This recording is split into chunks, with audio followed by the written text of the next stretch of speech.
Hey there and welcome to part 2 of the Photoshop Selection Tool series. The next button in our list is the third one down from the top of the toolbar. These selection tools are going to allow us to get a little bit more precision when selecting objects on the screen. And the first one I want to show you is the Selection Brush tool. Now when you click on this brush tool, you'll notice that your cursor becomes a circle. And whatever inside this circle is going to become the selected pixels. So kind of think of it as we're painting this pink color. Whatever that pink is touching will eventually become the selected pixels. The marching ants will eventually show up along the perimeter of this pink area when you tell Photoshop how to manipulate those pixels. So instead of doing the move command, let me show you the adjustment tools, which are located up under Image in the menu bar and under Adjustments. These tools allow us to do a lot of different things, from adjusting the brightness or contrast of a photo. We can adjust the vibrance, even the hues of the photo. We can even make it black and white. So let me demonstrate black and white. I'm going to go ahead and click on it, and you'll notice a couple things happen. First, our picture. You can definitely tell where that pink was. It is now black and white. You also see the marching ants. There's also a little pop-up window here, and we can kind of make adjustments. So these colors represent pigments that could be in the photo. Let me show you what happens when I adjust the yellow. So you'll see on the right side of that bar it looks white. So the closer I get to that white, the more white those pixels are going to become. The closer I go the opposite way, the more those yellow pixels will become black. So that's kind of cool and fun to play with. So I was playing with the blue earlier, and you'll notice that you don't really see a whole lot of adjustment because there really isn't any blue pixels in this picture. I like to click on the auto because it automatically adjusts the pixels in a way that works with the rest of the picture. You can also click on tint right here. And instead of it being black and white, you can kind of do like a sepia sort of coloring. You can also come in here and adjust it for any color that you like. I'm going to go ahead and click cancel. I'm going to uncheck tint. And I'm going to say, okay, this is what I want. Click OK. Well, wait a minute. It just went right back to the pink, right? This is a little bit of a frustrating behavior for this particular tool. In order to get those changes to stick, you have to hit deselect in this little menu bar that pops up here towards the bottom. And now you can see in our picture that we see the black and white areas, and we also see the colored areas. Now you can make adjustments to a picture without having to select an area. You just go right up to Image and Adjustments, and it'll adjust the whole picture. But I just wanted to show you that you can make selections, and you can change just the pixels inside of those marching ants for kind of some fun and cool special effects. Now I would love for you to take some time to play around with all those different adjustments, but for now I want to show you some additional selection tools and features of Photoshop. So going back to that left side toolbar, and just like the marquee selection button that we played in the last video, this button also has a secret panel hiding under that second selection tool. So I'm going to go ahead and click and hold so that you can see it. And the next one I want to show you is the lasso tool. Before I do that though, I'm going to Control Z and get that picture right back to where it was when we first were working with it. And now I'm going to come over and select that lasso tool. Just like a lasso in the real world, you need a really steady hand to work with this one, but it's like drawing with a brush or a pencil. Just click and drag, and you'll see that wherever your cursor goes, so does that selection line. So I can make some really fun and dynamic shapes, but it's still really kind of hard to get like true precision. I could try to zoom in and trace those, but it's going to be really shaky with my hand. Like, it's really hard to do that. So this is really good for just some general but custom shaped selection areas. Now with that chair and ottoman area selected, I just want to show you another fun feature of Photoshop, which is the filters. So coming up to the menu bar, choosing filter, and you'll see that there are some additional tools that we can play with. I kind of feel like this is similar to like the filters that are on our smartphones these days. We can create different looks using the pixels inside the selection. So I like to actually use the filter gallery. And what it does is it brings up a new window. And you'll see like where that selection is right here. And then here is a list of folders that have different filters in it. So if I want a color pencil look, I can do that over here on the right side. You'll see that I can adjust pencil width or the pressure of the stroke.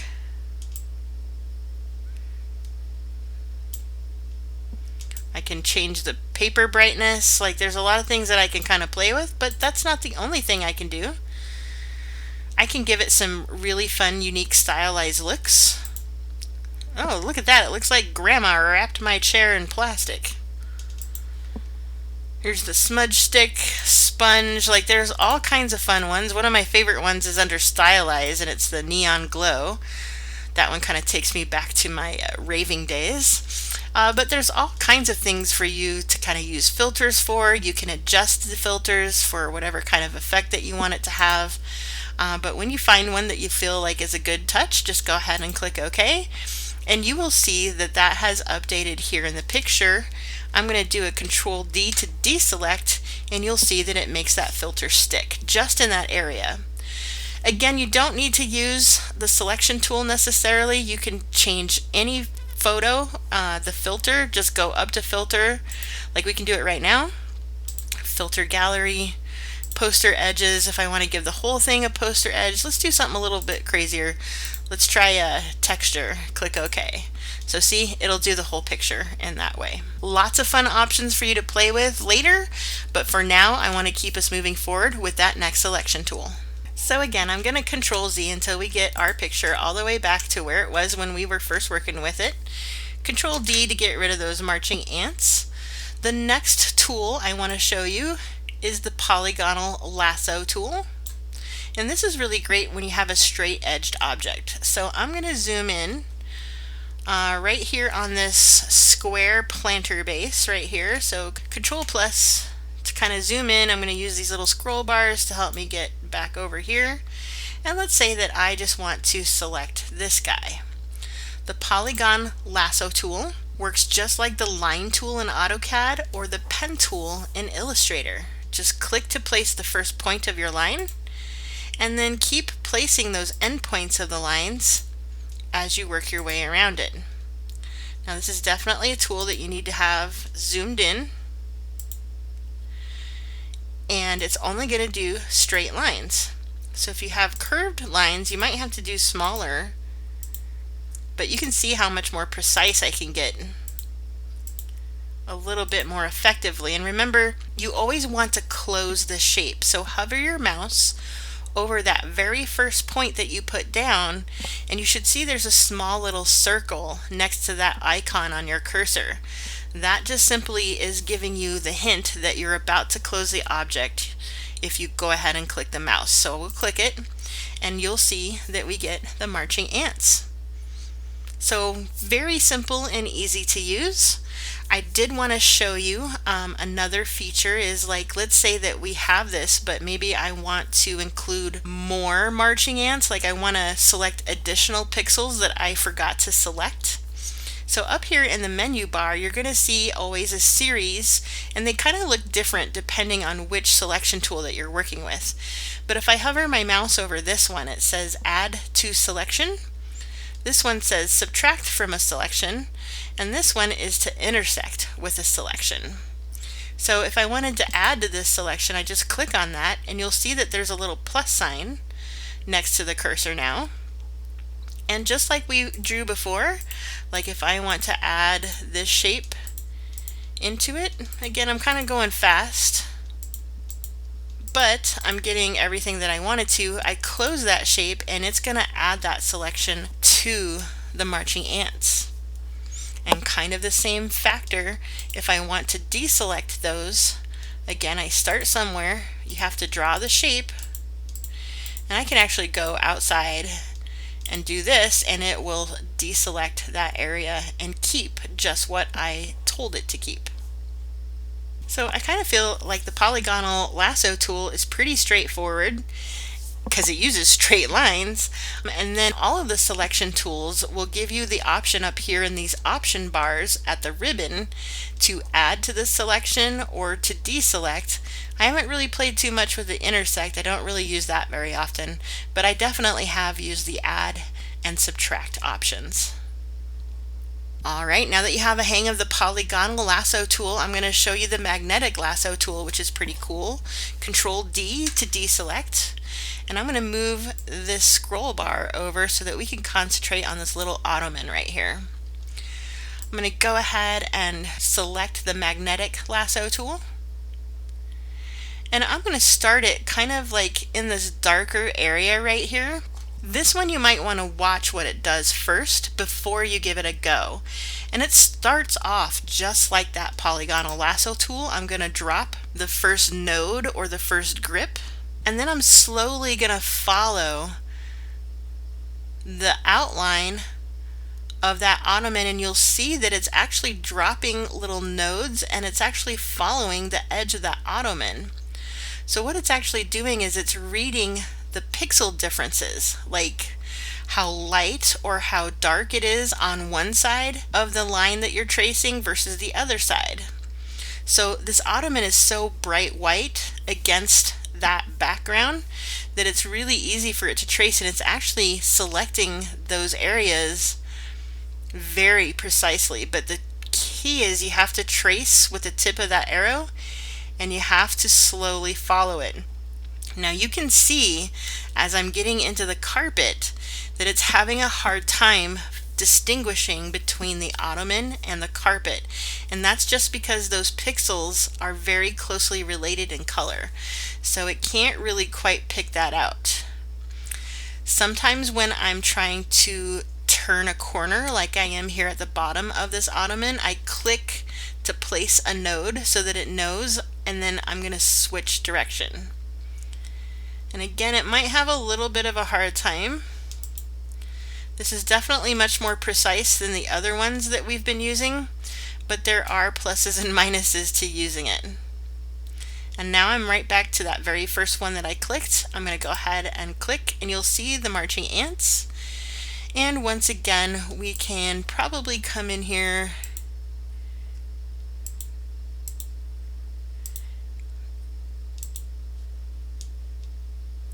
Well, that doesn't really work as well as I thought it was going to work, but it did help take away some of that excess ants that I didn't want picking up on the carpet. Now, this doesn't mean that I have to keep using the magnetic tool. I can actually come back and I can use the brush selection. I'm going to make this brush much smaller to work with, so I'm going to change it back down to 17, and you can see that that brush gets a lot smaller. I'm going to hit the subtract button up here in the options, and that way I can just kind of paint away that excess pink that I see in certain areas, and I can get a much closer look. I can even zoom in further and see if there are any pixels that might be missed. So yeah, that's really helpful. You don't have to stick to the same selection tool to help you add or subtract to the selection that you already made. So that's kind of fun. I'm going to go back to the magnetic lasso tool, and you'll kind of see how it has updated. There's a little blip right here, but that's okay. It's just kind of a demonstration. I'm going to zoom out just a little bit so that you can see this, and the next thing I want to show you that Photoshop can do is called an adjustment layer. So this is actually over on the right hand side tray at the very bottom. It kind of looks like a circle that is half filled in. I call it the Oreo cookie because every time I eat an Oreo, I feel like one side breaks off and it reveals the icing inside. You know, that's kind of what it looks like. So I'm going to go ahead and click on the Oreo, and it'll bring up a little menu, and these are very similar to those adjustments that we were playing with earlier. These are going to give us a little bit more flexibility than those adjustments we were working with previously. So let me kind of show you how this works. I'm going to choose the hue and saturation, and you'll see that there is now a new layer that popped up in the layers panel. Do you guys see that right there? So this hue and saturation adjustment layer will allow us to change the color of the ottoman, and it kind of takes in consideration all the shadows. So I'm going to adjust the colors up here, and you'll see that it does color that ottoman, which is pretty cool all by itself. But hang on one second. Look, I have my arrow on green and the ottoman is pink. It's such a strange behavior, but all you have to do is click on this button that says colorize. And now when I have it on green, the ottoman will turn green. So as you kind of work through it, you'll see different colors and different shapes, or shades I should say, and you can actually change the color as well as what that shadow looks like, and I think that's pretty cool. So the hue and saturation adjustment layer allows us to change the color of the ottoman anytime that we want to. Whereas if we just went up to image and did adjustments like we did previously, that adjustment is permanent. So if we wanted to change it, we'd have to use the undo button and undo all the commands that came after we adjusted the color.